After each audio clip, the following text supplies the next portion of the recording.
اچھا جی، آنکھیں انسان کو اللہ تعالیٰ نے ایک بہت بڑی نعمت دی ہے۔ آنکھ، اس کا ذکر اللہ رب العالمین نے قرآن میں کئی ایک جگہ کیا ہے۔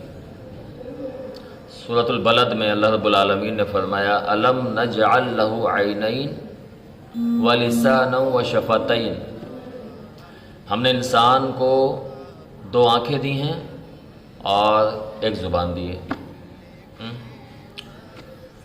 اب ان آنکھوں کا کیا کام ہے؟ ان آنکھوں کا کام دیکھنا ہے، اور کیا دیکھنا؟ صحیح بھی دیکھنا اور غلط بھی دیکھنا۔ ہر چیز یہ آنکھ دیکھ لیتی ہے، ہر چیز دیکھ لیتی ہے۔